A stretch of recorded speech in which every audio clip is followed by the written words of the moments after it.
Authors and artists work really hard on their stuff, so please support them using the links below. Big ol' Patreon! Shout out to Blazeverse for becoming our newest contributor. I also want to thank Patrick Mai for the YouTube membership.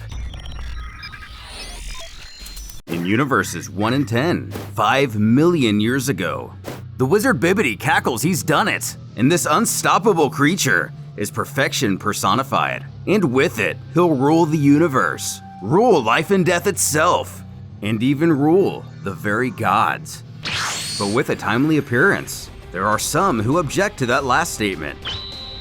West going on about she couldn't believe it when she was first told, but it does indeed appear the rumors of an insidious monster being created are true. Looking towards the egg, she can feel the energy emitting from it. Extremely grateful they arrived when they did. The wizard tries to use his magic on the Kais. The South effortlessly blocks the assaults, scoffing his sorcery won't work on gods. Grabbing him by the throat, the Kaio barks that Bibidi has killed hundreds for the sake of his forbidden doings, and has even conspired against the gods themselves. For this, he must die, gasping out the word, "Attack!" West is rushed by 2 other monsters, easily eviscerating them. She points out, these Glaviots were altered and brainwashed. Her ally loosens his grip, but only to shout, "Annihilation!" While Bibidi is literally being vaporized, he does manage to pipe out, "Shield!" But it doesn't seem to have worked in time, leading to his destruction. Commending South on a job well done, the pair gaze at Boo's cocoon, shuddering to think what could have happened had he been released. Back in their world, Grand Supreme believes this event only proves the Kaioshin must check on any hint of danger in the entire universe, and continue to intervene in situations like this. And they would do so. 1.6 million years ago, they shut down the Demon Realm.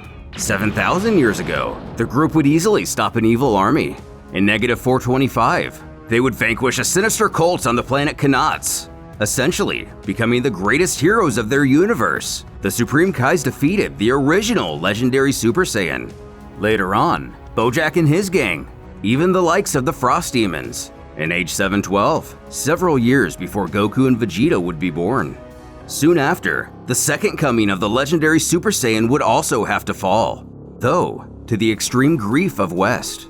Because of their intervention, universes 1 and 10 didn't get into vast danger, but at some point, these 2 realms began to deviate. Before, in Universe 1, they would find themselves faced with the Varga, who had a particular request.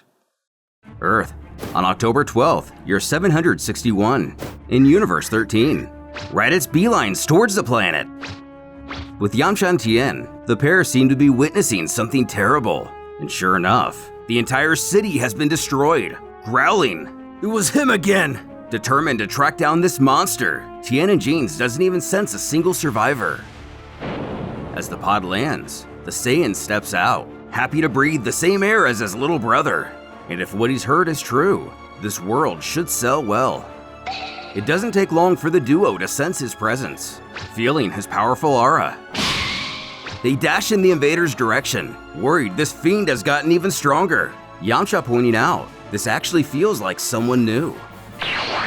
Quickly moving in, Raditz picks up on our heroes approaching, curious as to why this planet has any survivors. Scoffing that wasn't very conscientious of his younger sibling, but he'll take care of it himself. Coming face to face, Yamcha demands to know who this guy is, who only responds by commenting on their power levels, as they seem rather strong to be humans, supposing they used this strength to evade his brother. But determined to get an answer, he shouts back in anger to explain who he is. But the Saiyan only grins. "What does it matter to you? You will die!"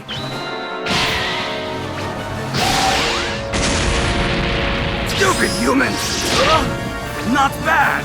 Not good enough! Full fake fist! Yamcha!" Helping his ally back to his feet, he questions if he's okay, who quietly urges you run away. "No! Stop it! Come on! It's over! Go! Oh!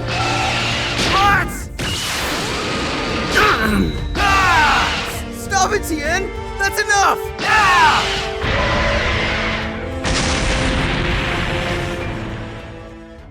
Away from the battle, Kakarot finds himself in the middle of a forest, gazing out into nothing. He wonders why he's alone again. When a deer comes up to him, reaching out, he thanks the creature for the visit. With a sickening cackle, the Saiyan monster strikes down the innocent animal. When something else gets his attention, these two! I'm coming! Tien! As a series of Kikohos did nothing to injure Raditz, he piffs at the idea that such a pitiful attack would have been enough to defeat him. Returning the advice, he weakly grunts for Yamcha to run. Shut up! Savagely kicking his head into the ground, Yamcha takes the opportunity to retreat, but his foe isn't about to let him get away. While searching, it seems the Earthling has managed to give him the slip, and having destroyed a scouter, Raditz grows furious at the situation, screaming to know where he's hiding. And below, Yamcha wonders what he should do, as the villain screams, "What if you won't come out? Then I'll make you!" While he tries to evade the explosions. Looking for an escape, he's approached by someone else. Creepily licking his chops, the man utters, "Yum, tender flesh."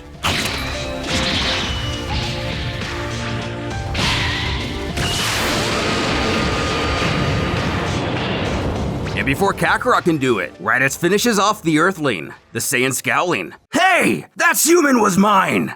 But in the air, Raditz is elated to see his brother. "What's the?" Huh? Where did he?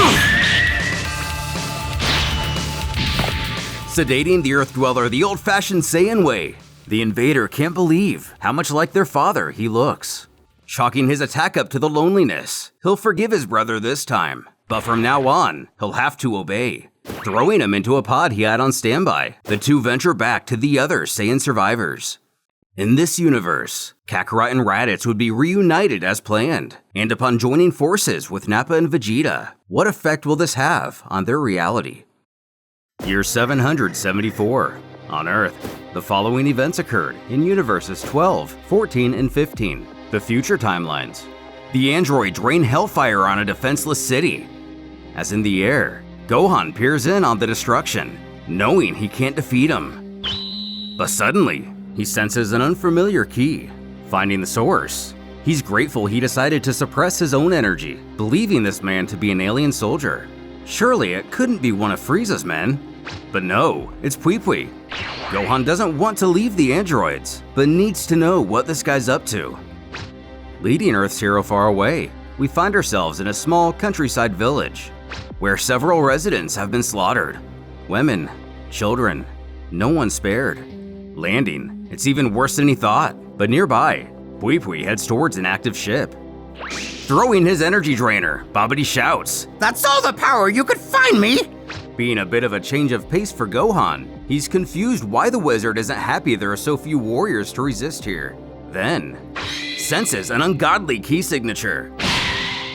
While Dabura on his own is a force to be reckoned with, he informs, "I found its master!" Holding MajinBlue's cocoon. Happy to see his minion after what felt like forever, the villain grows concerned, as there clearly isn't enough energy on this planet to hatch the creature, resolving to reluctantly travel to another world. Though the Demon King warns not to judge a book by its cover. Even Pui Pui chimes in, mentioning a couple of Earthlings he'd spotted earlier. They had no energy at all themselves, but the blasts they were firing generated 250 killies. Astonishing Babidi, deciding not to leave the planet after all, he instructs Dabura to get the egg to the ship.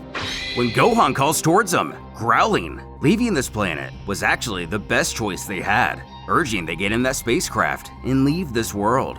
Elated at such a surprise, Dabura sees the power lingering inside our hero. Playing the part, Babidi waves goodbye as he promises they'll leave. Gohan's surprised they'd actually do such a thing, as Dabura bids farewell. Yep, just a trick of course. The Earthling amazed he's even faster than the cyborgs. It seems the plan for the demon is to merely hold Gohan while they absorb his power. Somehow able to wriggle free with an explosion of energy.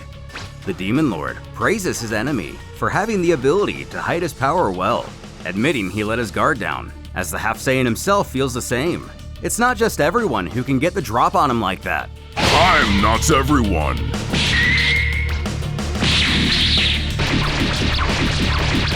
None can compete with the Lord of Darkness. Dodging the spit, Gohan believes his adversary is just being a dirty fighter, but little does he know. Finally taking Piccolo's advice to heart, saved his skin this time around. As the loogie hits Pui Pui, he turns to stone. What do you think you're doing, you idiots? Yes, you're right, Master. With a cocky smirk, Dabura insists our hero should thank his master. Because of him, his death will be postponed. And if he wants them to leave, he better follow the demon inside the ship. Not knowing if this is a bluff or another trick, Gohan does know he can't allow them to stay on the planet. Cautiously entering the spacecraft, the warrior takes a look around. Coming to a door, he barks that he knows they're watching him, and if they don't open this door, he'll simply destroy it. With our antagonists, Babidi scolds the Demon Lord, not for turning Pui Pui into a statue, but for almost doing so to their power source. They won't be able to get a drop of energy from a stupid rock. Sorry, Master. You've told me he's quite strong. So, I've sent them to a realm where he will have the advantage. Gohan panically wonders where he is and what has happened, as Yakan lurks in the shadows, explaining they've been sent to his planet, one drenched in darkness, the perfect environment for him to seek his next victim. Then someone says, So you're back, little brother?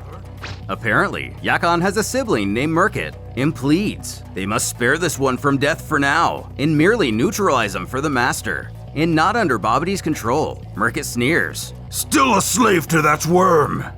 Say, the light from your prey is magnificent. Why don't we share it instead? Which causes Gohan to ponder what they mean by sharing his light. The two continue to squabble as Yakan urges he cannot do such a thing, Merkit pressing. You would prefer to share this wonder with a stinking midget instead of your own sister? And just like myself, Gohan is shocked to find out this thing is a girl before taking control over the situation, mocking, "Your sister's right, you know. Family comes first." With sinister eyes and a drooling mouth, the creature bellows. Well said! Come to Merkit, little dear! Quickly taking a chomp out of the light, the other Enkoku Saiyan darts over, demanding she stop, but his sister brushes him off, quipping he'd keep his words for that dwarf in the petticoat. Though, unknown to her, a certain gown-adorned little person is listening in very closely, and thinks he has a resolution for this family conflict. Instantly, Merkit falls under the control of the wizard. Now is when Gohan realizes these warriors are actually slaves to Babidi, not willing servants. Wondering what he should do, gaining a little distance, he thinks back to Vegeta's advice, believing he was right. He himself is too soft and needs to be ruthless. Looking up at the halfling, they snark how stupid Gohan is. Having moved so far away, surely he can no longer see him. But little do they know, our hero doesn't need his eyes to win a battle. Laughing he missed, Gohan assures he didn't, and that was merely a warning. Illuminating the area, it seems he may still be on the ship in some capacity after all. Shouting out to the villain, he demands to be brought back, or he'll destroy this entire vessel. Calling the Saiyan a fool, he scoffs he'll be stuck here forever in this world if he does such a thing. Bluffing, he replies that he's a Saiyan, and it won't be hard to find his way back, giving him to the count of 3. But inside his head, he really hopes Babidi doesn't know a thing about Saiyans. But lucky for him, it works. And set on the idea of taking Vegeta's advice, he's going to be as ruthless as possible in getting rid of these guys. Running amok, Babidi's aghast he couldn't take control of this so-called Saiyan, unable to fathom he must be pure of heart. Shifting his head, he questions Dabura if he's finished with his punishment, and developing bags under his eyes, he informs he has, and that punishment was giving his own energy to the cocoon. Though appearing pale in the face, the wizard commands he go and get rid of this guy, and if he tries to use a stone technique again, the penalty will be twice as harsh. Facing Gohan only seconds later, he takes note. The demon seems far weaker and slower than before, but still pretty tough.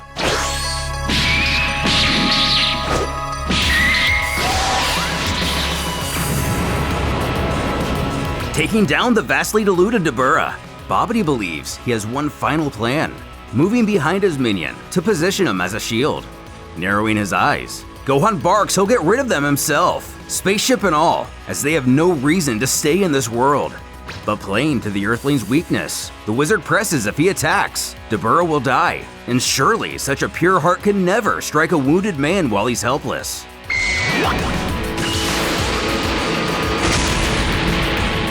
Proving the villain's plan to contain some fallacies, he struggles to get to his feet, wondering how he could do such a thing. But the egg appears undamaged. Babidi cackles no one can damage Buu's cocoon, as his power exceeds imagination. Casting a spell, he attempts to unleash the Majin on the universe, believing the energy he's gathered to be enough for his resurrection. As it splits open, the wizard calls for Buu to answer, but only smoke emerges, causing Gohan to slightly retch at the smell of rotten food and candy, strangely enough. With his last-ditch effort in vain, Babidi baffles at the situation, screaming in fury and frustration. His plan to rule the universe has been all for naught. Knowing his father would spare the life of this miserable creature, Piccolo and Vegeta would have blasted him into oblivion. And years of fighting the cyborgs have given Gohan a different perspective on what it means to be a hero. Proving once again, he is indeed worthy to succeed his father, saving the Earth and entire universe without even knowing it. A few days later, Babidi's ship was seen going to Earth. What?